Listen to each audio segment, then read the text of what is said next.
So hello everyone, I am Akash Verma. Welcome to my channel Study in the Commerce Study Group. So today we are going to start the topic of the limitation of accounting. So which is the basically the chapter of the accounting introduction, meaning and importance, which is the chapter of the +1 class. ठीक है, first जो हमारा 11th class है, ठीक है, उसका जो first chapter accounting meaning and importance, ठीक है, उसका जो हम लास्ट टॉपिक डिस्कस करने जा रहे हैं limitation of accounting and we are going to create the part 6th video today. तो इससे पहले 5 फ्री वीडियोस मैंने जो है बना ली हैं, ठीक है, जिसका आपको जो लिंक है डिस्क्रिप्शन बॉक्स में मिल जाएगा. अगर आपने उन वीडियोस को नहीं देखा है तो आप वहां पर डिस्क्रिप्शन बॉक्स में जाकर उन लिंक पे क्लिक करके आप उन 5 वीडियोस को देख सकते हैं, जिसमें हमने अकाउंटिंग बुक कीपिंग के differences, objective of accounting, accounting as a science, accounting as an art, ठीक है, उसके बाद हमने users of accounting, qualitative characteristics of accounting, branches of accounting, ये सारे टॉपिक मींस टू से हमने जो 11 क्लास का जो फर्स्ट चैप्टर अकाउंटेंसी का है उसके सारे ही टॉपिक हमने डिस्कस किए हैं. And today we are going to finish that topic after discussion of the last topic limitation of accounting. तो स्टार्ट करते हैं video without wasting the time. So you know that accounting is very beneficial for the business. Accounting का business में एक important role है in order to find out the profit and loss, in order to determine the financial position of the business. But हमेशा हमें एक याद रखनी चाहिए कि everything have a pros as well as cons. कि हर एक चीज के pros भी है, cons भी है. Means everything which have the advantages may have some disadvantages also. उनके कुछ disadvantage भी होंगे. आज हम वही टॉपिक करने जा रहे हैं कि अकाउंटिंग की limitations क्या है. अकाउंटिंग के हमने ऑब्जेक्टिव्स तो काफी पढ़ लिए, नीड हमने काफी स्टडी की, एडवांटेज हमने काफी स्टडी की हैं. Now it's the turn to discuss the limitation of accounting. तो स्टार्ट करते हैं. Topic is limitation of accounting. First point is ignore the quantitative transaction.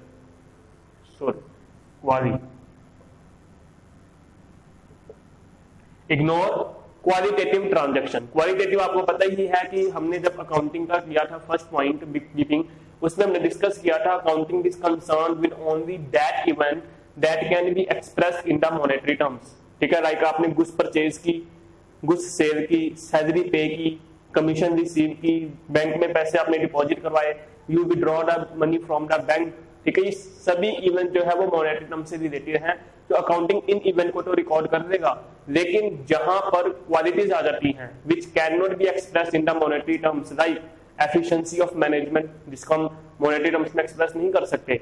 एक हमारा लेबर है वो कितना हार्ड वर्किंग है, ठीक है ना, कितना पंक्चुअल है, कितना सिंसियर है, ये हम मॉनेटरी टर्म्स में एक्सप्रेस नहीं कर सकते. And effect on the business on the retirement of some person, एक आदमी अगर रिटायर होता है तो उसके बिजनेस पे क्या इफेक्ट पड़ेगा, that also can not be express in the monetary terms. ठीक है, हमारे बिजनेस के आउटसाइडर्स के साथ, गवर्नमेंट के साथ, इंडस्ट्रीज के साथ, ठीक है, किस तरीके के रिलेशंस हैं, again that can not be express in the monetary terms. तो इन इवेंट को अकाउंटिंग में कोई जो है रिकॉर्ड नहीं किया जाता.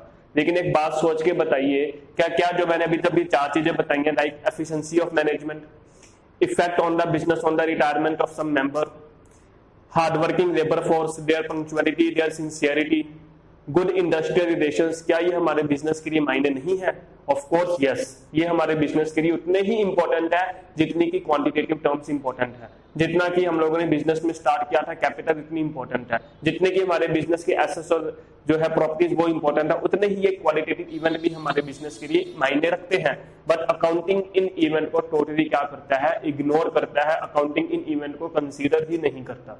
तो ये है सबसे बड़ी इसकी लिमिटेशन कि it consider only the quantitative event but it ignore the qualitative event that can not be expressed in the monetary terms.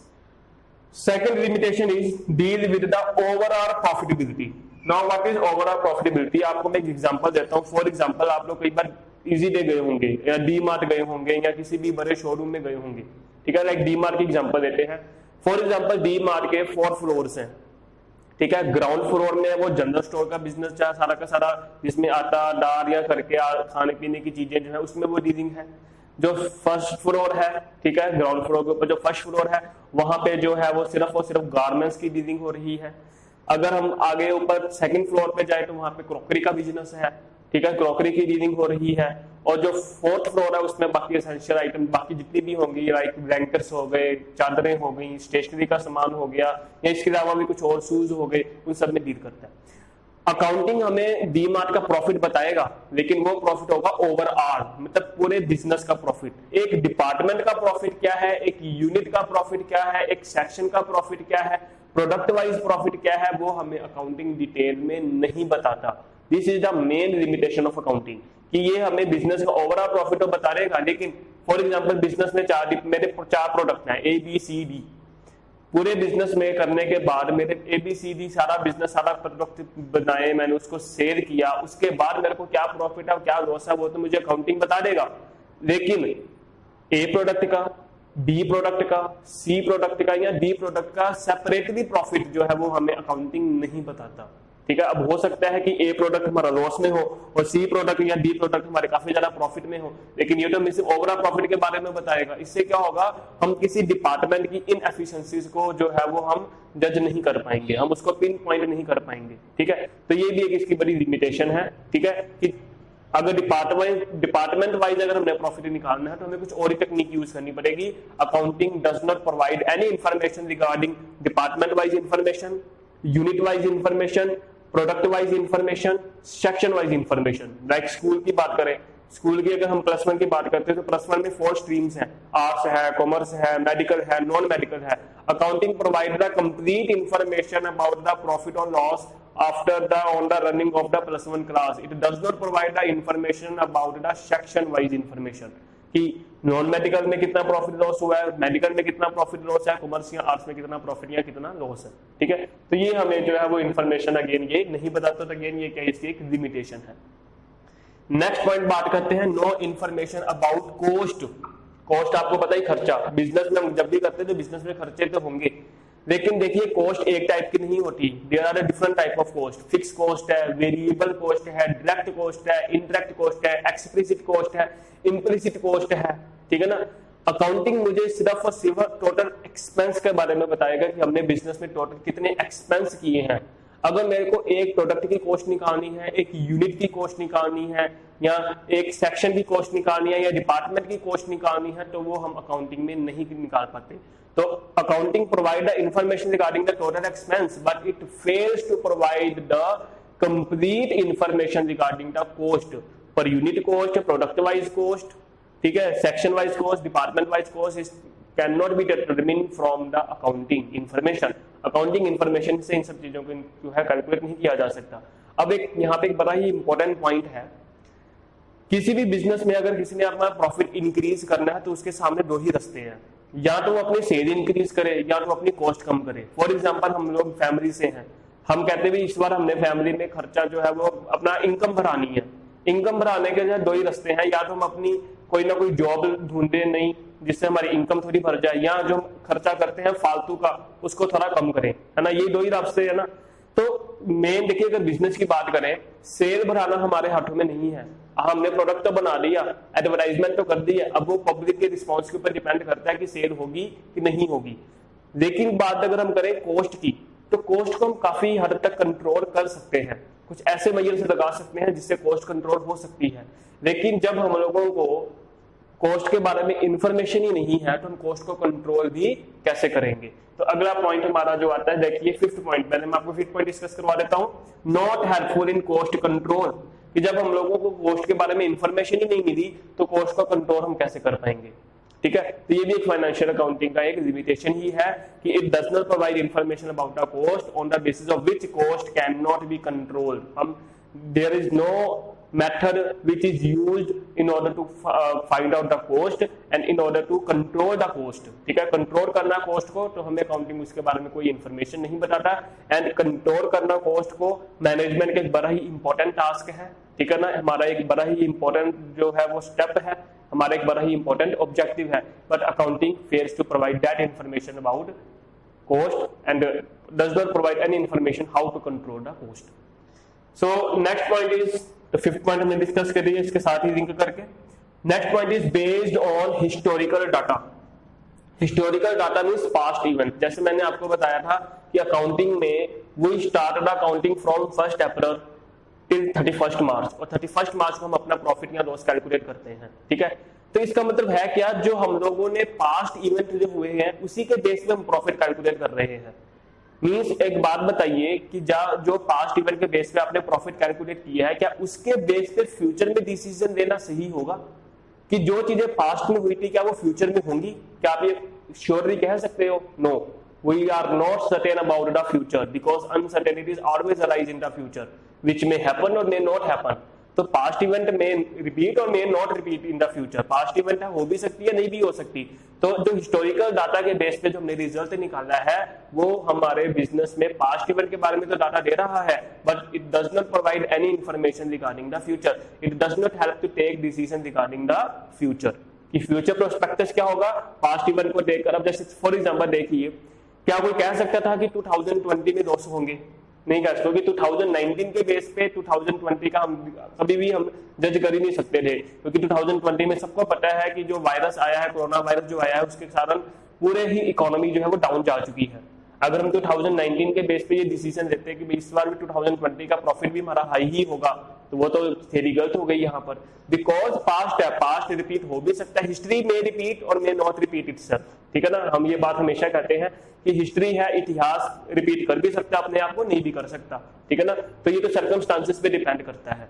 तो अकाउंटिंग जिस तरीके से आदमी के मरने के बाद एक उसकी पोस्टमार्टम किया जाता है, ये फाइंड आउट करने के लिए कि उसकी डेथ कैसे हुई, ठीक है ना, उसका मेन रीजन क्या था, उसी तरीके से अकाउंटिंग भी क्या है कि पूरी सारी ट्रांजैक्शन आपने रिकॉर्ड करके, क्लासिफाई करके, समराइज करके रिजल्ट तो निकाला, ये है क्या, लेकिन सिर्फ पोस्टमार्टम, ठीक है। पोस्टमार्टम आपने किया है जिसमें सिर्फ आप लोग उसका रीजन जान सकते हो, लेकिन उसके बेस पे फ्यूचर में डिसीजन नहीं ले सकते।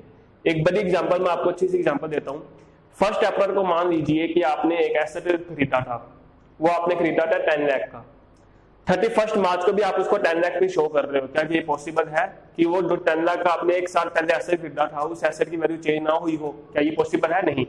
बिल्डिंग की बात करें, प्रॉपर्टी की बात करें, ठीक है ना, तो प्रॉपर्टी की वैल्यू भी बढ़ जाती है। गोल्ड की अगर बात करें तो वैल्यू कम भी हो सकती है, डिक्रीज भी हो सकती है। उसी तरीके से किसी हम अगर टेंजिबल एसेट्स की बात करें, एक मशीनरी हो गई, फर्नीचर हो गया, तो उसकी भी वैल्यू डिक्रीज हो सकती है। लेकिन हमने क्या किया, 1 अप्रैल को जितनी वैल्यू थी उतनी वैल्यू हमने 31 मार्च को शो कर दी, तो वो तो गलत हो गया ना। तो हिस्ट्री के बेस पे ही हमने जो डाटा रिकॉर्ड किया है, उसके बेस पे जो हमने रिजल्ट निकाला है, वो रिजल्ट हमारे सही हो भी सकते हैं और नहीं भी हो सकते, और उसके बेस पे फ्यूचर में डिसीजन लेना सही बिल्कुल भी नहीं होगा, ठीक है। इसके बाद नेक्स्ट हम करते हैं affected by the personal judgement. Personal judgement होती है अपनी मर्जी लगाना।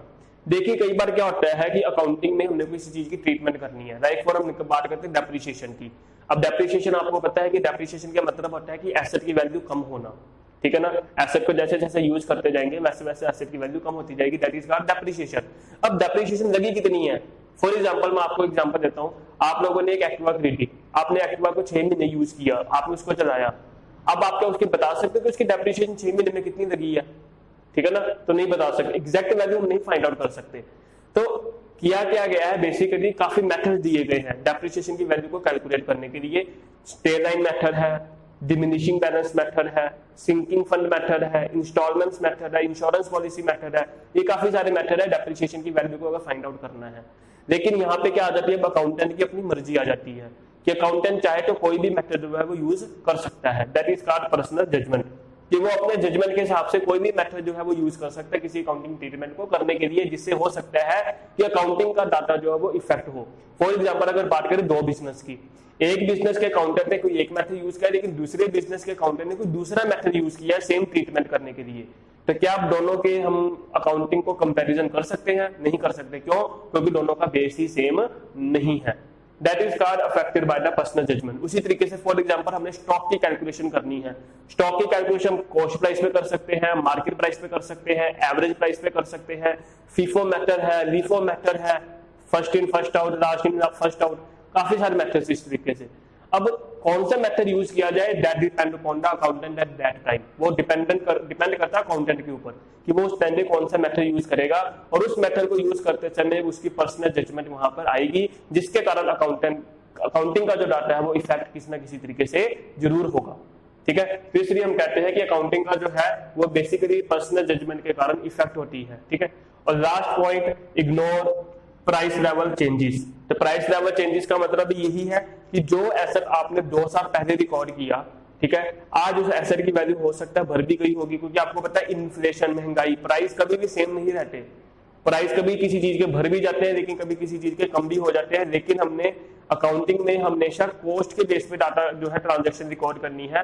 फॉर एग्जांपल अगर एसेट मैंने 10 लाख का खरीदा, तो मैंने एसेट को 10 लाख पे ही शो करना है। अब मार्केट में उसकी वैल्यू चाहे बढ़ गई हो चाहे कम हो गई हो, हम उसको कंसीडर नहीं करते, ठीक है। तो ये भी एक बड़ी लिमिटेशन है अकाउंटिंग की, कि जो प्राइस लेवल में जो चेंजेस आए हैं वो उसको इग्नोर ही कर रहा है। जो चीज हमारे पास 20 रुपए की हमने खरीदी थी, अब वो वैल्यू जो है वो हो सकता है 30 की हो गई हो, लेकिन हमने तो उसको आज भी 20 पे शो कर रखा है। अब उसके बेस पे जो आपने प्रॉफिट निकाला है, क्या वो आपका एग्जैक्ट प्रॉफिट है? नहीं, वो एग्जैक्ट प्रॉफिट नहीं हो सकता, बिकॉज हमने प्राइस लेवल चेंजेस को तो कंसीडर ही नहीं किया, ठीक है। तो इसलिए जो हम कहते हैं कि अकाउंटिंग चाहे हमें काफी सारे एडवांटेजेस देती है, लेकिन इसकी कुछ लिमिटेशंस हैं, और इन्हीं लिमिटेशंस को दूर करने के लिए हमारे पास काफी सारे आजकल न्यू अकाउंटिंग जो है वो स्टार्ट हो रही है। जैसे ये आपको मैं एक इन्फॉर्मेशन बता रहा हूँ एक्स्ट्रा, कि क्वालिटेटिव ट्रांजैक्शंस को कंसीडर करने के लिए ह्यूमन रिसोर्स अकाउंटिंग जो है आजकल स्टार्ट हो रही है, जो कि अभी इंडिया में भी अच्छे तरीके से डेवलप नहीं हो पाई। कुछ ही कंपनीज हैं जो ह्यूमन रिसोर्स डेवलप अकाउंटिंग को कंसीडर करती हैं। उसी तरीके से प्राइस लेवल चेंजेस को कंसीडर करने के लिए इन्फ्लेशन अकाउंटिंग का यूज किया जा रहा है। ये क्यों किया जा रहा है? ताकि ये जो अकाउंटिंग की जो लिमिटेशंस हैं उनको कुछ हद तक जो है वो खत्म किया जा सके। लेकिन हर organisation, each and every organisation is not able to use that method, कि वो जो न्यू मेथड मार्केट में आ रहे हैं उसको हर कंपनी, हर ऑर्गेनाइजेशन यूज नहीं कर सकती, क्योंकि उनको यूज करने के लिए एक वास्ट नॉलेज की रिक्वायरमेंट है।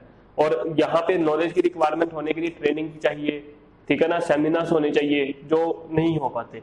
तो मीन्स टू से हम बात करें अगर, तो अकाउंटिंग की लिमिटेशन सबसे ज्यादा यही है कि अकाउंटिंग की इन लिमिटेशंस को दूर करने के लिए अभी हम लोगों को काफी सारा अभी आगे स्टेप पे जाना पड़ेगा, जो एक बड़ा डिफिकल्ट टास्क है। तो दोबारा एक बार रिपीट कर लेते हैं। सबसे पहला लिमिटेशन अकाउंटिंग पर हमने इग्नोर क्वालिटेटिव, कि क्वांटिटेटिव ट्रांजैक्शन को तो रिकॉर्ड कर देते हैं, लेकिन क्वालिटेटिव इवेंट जिसको हम मनी में एक्सप्रेस नहीं कर सकते उनको अकाउंट्स में रिकॉर्ड नहीं किया जाता। उसके बाद हमें बिजनेस के ओवरऑल प्रॉफिट के बारे में तो बता देगा, लेकिन department wise, section wise, unit wise, product wise profit क्या है वो हमें ये नहीं बताता। फॉर एग्जांपल मान लीजिए कि अगर मेरे पास 4 प्रोडक्ट है, मैंने ये सोचना है कि किस प्रोडक्ट को मैं डिसकंटिन्यू करूं, तो उसके लिए मेरे को उसका अलग से प्रॉफिट निकालना पड़ेगा। अकाउंटिंग मुझे उसका अलग से प्रॉफिट निकाल के नहीं देगा। नो इन्फॉर्मेशन अबाउट कॉस्ट, की कॉस्ट को हमारे में कोई इन्फॉर्मेशन नहीं दी यहाँ पे इसने। सिर्फ टोटल एक्सपेंस के बारे में तो बता देता है, लेकिन पर यूनिट कॉस्ट कितनी आती है, ठीक है, जो है डिपार्टमेंट वाइज कॉस्ट कितनी आती है वो हमें ये अकाउंटिंग नहीं बताता। और जब तक कॉस्ट की इंफॉर्मेशन नहीं होगी तब तक हम कॉस्ट को कंट्रोल भी नहीं कर पाएंगे, क्योंकि कॉस्ट को कंट्रोल करना is the main task of the management. और मैनेजमेंट को जिस चीज की इंफॉर्मेशन ही नहीं है तो वो उसको कैसे जो है आगे प्रोसीड करेगा, ठीक है। उसी तरीके से बेस्ड ऑन हिस्टोरिकल डाटा, कि हिस्ट्री इवेंट के बेस पे ही ट्रांजैक्शन को रिकॉर्ड करके रिजल्ट निकाला जा रहा है, जो कि सही नहीं है, जिसके बेस पे हम फ्यूचर में जो डिसीजन है वो नहीं ले पाएंगे। पर्सनल जजमेंट के कारण इफेक्ट है, जहां पे अकाउंटेंट अपनी मर्जी लगा के कोई भी ट्रीटमेंट यूज कर सकते हैं, कोई भी मेथड यूज कर सकते हैं, जिसके कारण अकाउंटिंग का जो डाटा है वो किसी ना किसी वे में इफेक्ट जरूर होगा। और लास्ट आता है कि जो प्राइस लेवल चेंजेस है, जो इन्फ्लेशन, जो प्राइस में जो चेंजेस आ रही हैं, अकाउंटिंग उनमें कोई चेंजेस नहीं करता, अकाउंटिंग को उसको कंसीडर नहीं करता, उसको टोटली क्या करता है, इग्नोर। तो ये थे हमारे लिमिटेशन ऑफ अकाउंटिंग। इसके साथ हमारा फर्स्ट चैप्टर भी फिनिश होता है और आज की हमारी जो वीडियो है वो भी फिनिश होती है। तो आई होप कि आपको ये कंसेप्ट समझ लग गए होंगे, ठीक है। तो इसके आप जो है यहाँ पे मैंने प्रॉपरली आपको समझा दिया है ओरली। अब आप चाहो तो अपनी बुक से जो आप इसको जो है देख सकते हो, ठीक है। और इनकेस अगर आपको अगर मेरे हैंड रिटन नोट्स चाहिए पूरे चैप्टर के, तो मैं आपको डिस्क्रिप्शन बॉक्स में अपना व्हाट्सएप नंबर दे दूंगा, ठीक है। आप मेरे को वहां पे कांटेक्ट करके मेरे से वो अपनी पीडीएफ फाइल मंगवा सकते हैं, जिसमें आपको इस चैप्टर के सारे टॉपिक के आपको पीडीएफ नोट्स आपको मिल जाएंगे, ठीक है। सो कैसी लगी आपको ये वीडियो कमेंट सेक्शन में करके जरूर बताना। वीडियो अच्छी लगी हो तो वीडियो को लाइक करें, चैनल पे न्यू है तो चैनल को सब्सक्राइब करके बेल आइकन पे जरूर प्रेस करें, ताकि आपको आने वाली वीडियो के बारे में इंफॉर्मेशन मिलती रहे, ठीक है। और उसके बाद ज्यादा से ज्यादा वीडियो को शेयर करें, ताकि आपके फ्रेंड्स को भी थोड़ा इसकी इंफॉर्मेशन हो सके, ठीक है। Thank you very much for watching the video and take care. Thank you very much.